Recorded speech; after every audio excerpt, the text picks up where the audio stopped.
Hey, welcome into the weekly roundup with Dom Giordano here on Dom Time. Two of my top pundits this week, J.D. Mullane from the Bucks County Courier-Times, Doylestown Intelligencer, and the Burlington County Times. Man's murder, all that pronunciation. And Neil Zorin with us from the Delco Times, the TV critic. Hello. And as such, you were listening today, and you and I share something. I was talking about Jeopardy. Alex Trebek ought to be president because he fools around with nothing. They're having a kids tournament, middle school, 13, 14-year-old Neil.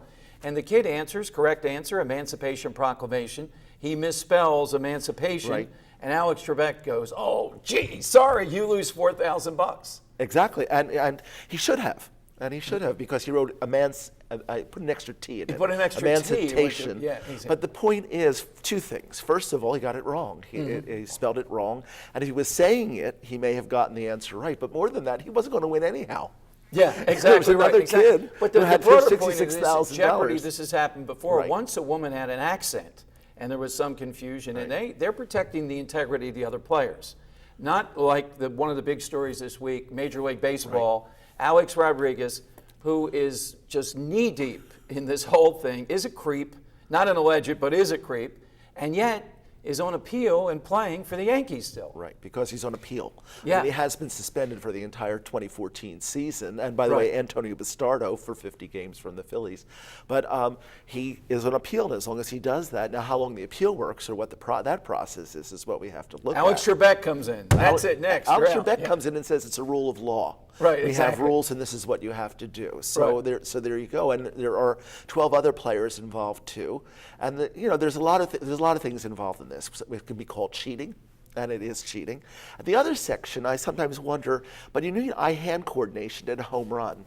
How much does it really matter? How many more home runs do you have that you wouldn't have anyway? JD, I'm not sure if you wrote about this, but we've talked about it a lot because there's a lot of people that are okay with it. There's a thing called fast twitch muscles. It actually helps you recover more. And the distance of those last 10 feet, that's 10 or 15 home runs a year, which is immortality versus, Dominic Brown or something. So, JD, the steroid thing, you look like one of those guys that says, hey, they're entertainers. If they want to do that to please us more, let them shoot up. Let them shoot up right at second base. You know, I think we're going to just all turn to soccer after a while. That's the worst. Football, baseball, no matter where you turn anymore, it's just, it's not about, who played the game, what happened last night. It's all about these side controversies.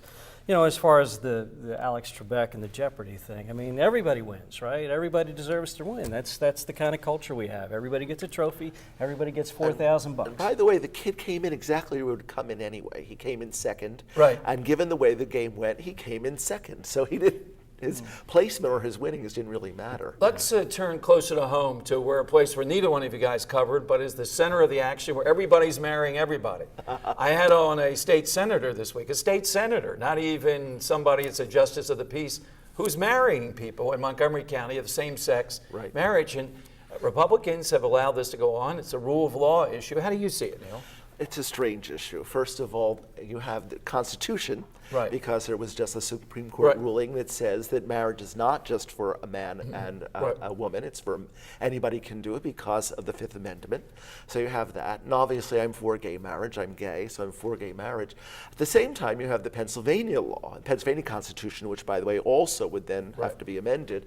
But you also have Pennsylvania law that doesn't allow marriage or civil contracts. So what do you do? And I'd say that really, as much as I'm for gay marriage, I'd say that Pennsylvania law has to abide until Pennsylvania law is overturned. Now, if somebody gets married in another state and comes here, federal law recognizes that. And what's going to happen is in Pennsylvania, you got the ACLU lawsuit, you got the legislature, we have an election coming, and the governor's race. This issue is going to be shoved in there, I think. Of course, and that's all that I want to have it on. That's the appropriate forum.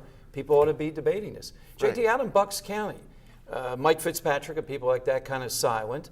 How would Bucks County go on this, do you think? Do you think people favor, if it actually were up there, not just in theory, same-sex marriage, would they be in favor of allowing it? I think they would. And I think gay marriage is here. I think if the conservatives, the social conservative culture warriors, I think there's any life left in that fight, they're wrong. I think millions of people in their hearts around the kitchen tables have made that decision as they've had people in their family come out, as they've worked with gay people. and as marriage has been diminished by heterosexuals, straight couples, not by gay couples. Although there's an actor getting a divorce today from his male partner, Cheyenne Jackson announced he's getting a divorce today. But it goes deeper than that. I always said that gay marriage would be like suffragism, except it would go faster because we're in a faster age, or like any civil rights thing. Once the public turns 60% towards gay marriage, and I think they're there, the legislatures are going to turn toward it. I disagree with both of you guys. I don't think they are. But I think they are. I'll tell you why. Here's my evidence. Pennsylvania, though, is the oddest state. Evidence. New Jersey, you'd think would be a slam dunk. Yet I have people telling me it's on the ballot, et cetera. They don't know that it's going to go through. Ballots have been difficult. Ballots were difficult in California, I mean, you would think in New Jersey, though, it would go through, that this ought to be a slam dunk. So I think this is a little bit of a slower period of time. But Pennsylvania is the only state in the East Coast that does not have some statute that allows for I hope marriage it's part or of the civil governor's act. race. Yes. I'd like to have this debate. I think it ought to be on the front burner. It's fine. Of course, it is economics. So, I mean, the Supreme Court case was brought because of an estate. Right. A woman had to pay $360,000 in taxes. She didn't want to, and she got married in Canada. Well, that's with a fairness issue. Right, that's appeal, a fairness should appeal issue. to That's the people Fifth across Amendment. the board. Right. Exactly. All right, more coming up with our two pundits. Nice of Neil Zorn to be tagged in here, and J.D. Mullane. We'll talk with them about everything big and small that's out there. And those tunnels, watch them under Route 13. Straight ahead with Dom.